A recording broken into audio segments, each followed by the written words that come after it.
Who was I? What was I? Whence did I come? What was my destination?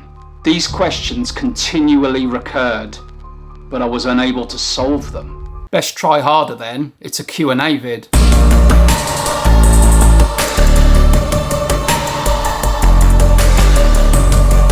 Welcome to By Candlelight, beaming goth, dark wave and post-punk straight into your brain. We're all out of death rock, but I could serve you up some juicy cold wave straight from the fridge. Welcome to the first By Candlelight Q&A. Thank you to you all for submitting some questions. Shall we crack on?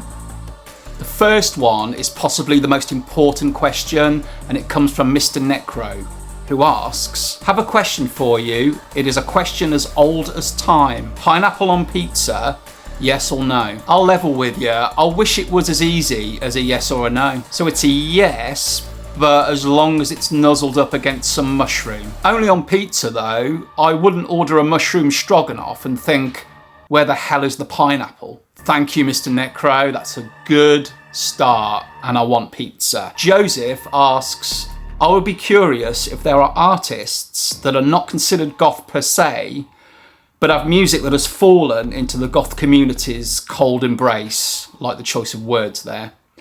Sidebar, many moons ago, I asked you about Carnage Cathedral and the song Destruction. Have you checked them out? And if so, what say you? Cheers from the States. What a great question. And I do have 2 albums by some artists that aren't embedded in the subculture. The first one is from a French synthwave artist called Perturbator, and this one is called Lustful Sacraments. Don't get me wrong, this is not gonna make a pure goth album best of list, but I think he's managed to pull something off quite special here. It's still heavily synth-led like his other material, but there's some darkness here. And this album has also layered on a few guitars too. I think he's usually predominantly instrumental, but on this one, there are some quite dark and dramatic vocals as well. Check out the title track for starters. The other one I have is from the Danish producer Trenton Moller, and that's this one. His album, Fiction, I think, is another decent stab at the genre. And Jenny Beth from Savages guests on this. Check out River in Me. Again, it's nowhere near goth in its purest sense, but this album has got some like rushing moments counterbalanced with some desolate phrases, I would say. To your other question, Destruction by Carnage Cathedral, what are my thoughts? Yeah, I quite liked it, and I loved a lot of the vocals. I wasn't too crazy about the metally growls on the chorus of that one, and I don't think it really matched the rest of the song in terms of style. But other than that, it's a fairly decent track. I briefly played a little bit of their new album, Blood and Beauty, and I really liked that actually, and I didn't spot any more of those kind of metally growls going on, at least not to my ears. Are you in the band, Joseph? Next, a question from my fellow YouTuber Sunnies. I've mentioned her before. She is lovely, so please do check out her channel too. She asks, what's your most ungoth hobby you do that people don't expect you to do? I want to be able to say something that involves me having to wear bright yellow or something. You know, something really, really ungoth. That's what I want to tell you, but I'm genuinely just obsessed with music, either playing it or writing it. Oh, hang on a minute. No, I used to do contemporary dance, and I used to have to wear white socks for that. So that's probably a double whammy, isn't it? An unexpected hobby and white. Adam asks, do you reckon there is a future for London After Midnight in the goth subculture?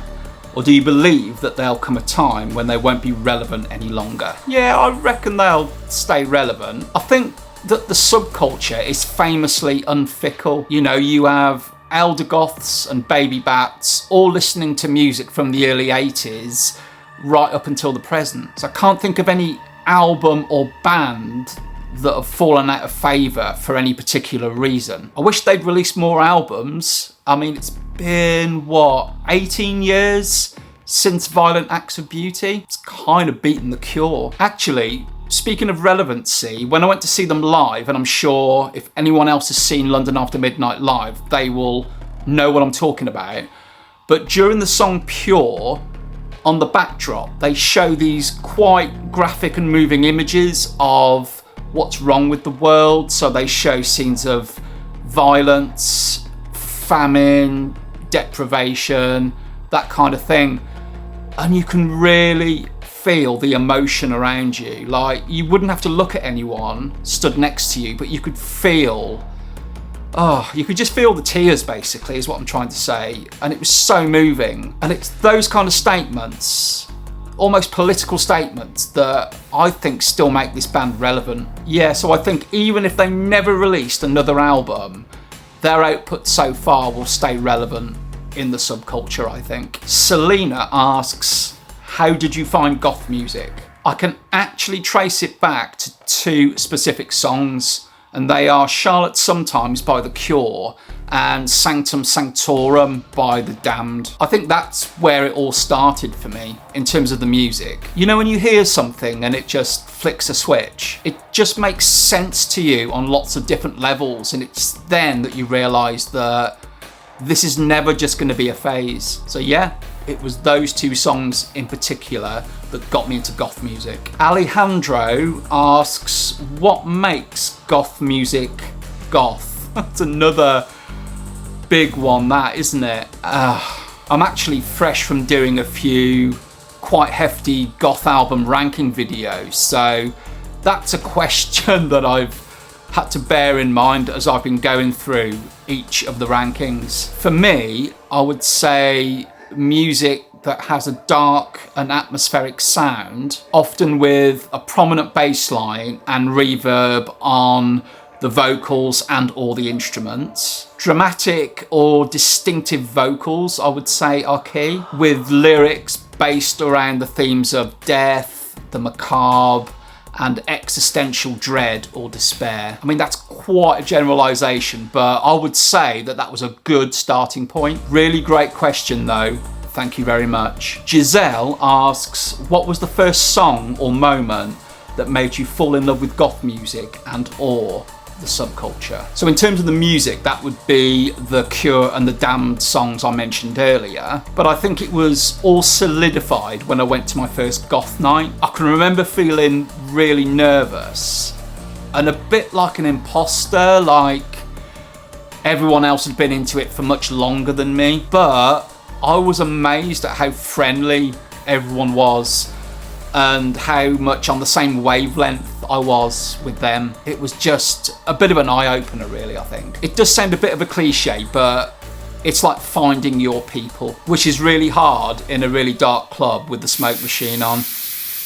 Rob asks, when you did your cave tour in the library area with all the fantastic books, what was that board game I saw all the way at the top of the shelf? Yeah, there was quite a few up there, and I've since had a bit of a sort out. Book Chase, Vampirology, that was another one, and Mysterium was the other, but I'm just thinking those probably stuck out more than the others because they've got like the bigger boxes, so hopefully it was one of those. IV500 asks, what is your favourite band outside of the goth scene? The Wombats. Just a little joke there. No, it's actually Cradle of Filth. In fact, I would say I'm a little bit of a fanboy. I've kind of got everything that they've ever done. I collect anything that's signed or that's a special edition vinyl, those kind of things. Pretty much everything, really. In fact, I even ordered myself one of those cameo video things from Danny Filth that you meant to get for other people as a gift, but I just got it for myself. So I felt a bit like Billy No Mates.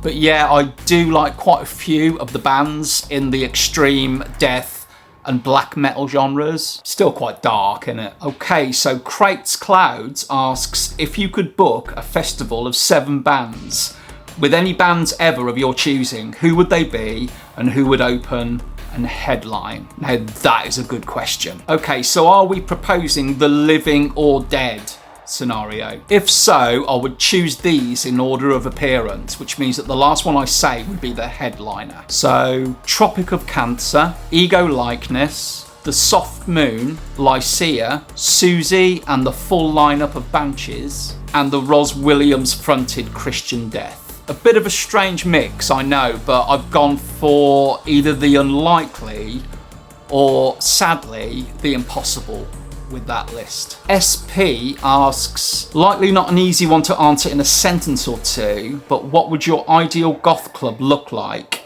What features would it have? Well, my ideal goth club already exists, and it's Slimelight at Electroworks in London. It's got quite an industrial feel, at least the last time I went. It's a cliche, but it does have plenty of dry ice, and it would be great if one of the DJs on the night was Martin Oldgoth. But as long as they played a range of music, I wouldn't really mind what they played. Oh no, hang on. Okay, I will add a fictional level here. If this is like almost like a wish list, I would add a private cab company, because getting the last bus home in London at 5 or 6 o'clock in the morning in full attire, I would say is challenging. Jukebox Gothic asks, if you could own any guitar or bass, what would it be? What equipment would you add to your studio? Always curious about choices. Well, as I already own 2 Epiphone guitars, one of them being a bass, and then I've also got an ESP LTD, I think I'm all good for guitars. What else would I add? I think I would update my NI guitar rig plugin, because I've been running quite an old one for a number of years. In terms of other hardware, I know that wasn't specifically the question, but I think it would be a good condenser vocal mic, such as the Neumann TLM 103, I think. I did go through a stage, and I think anyone who owns a studio has that kind of gear addiction where you just can't help but just buy gear all the time, and I'm trying to limit those options. I mainly run software synths, but I'm trying to kind of limit which ones I use and like bringing them down to just a few.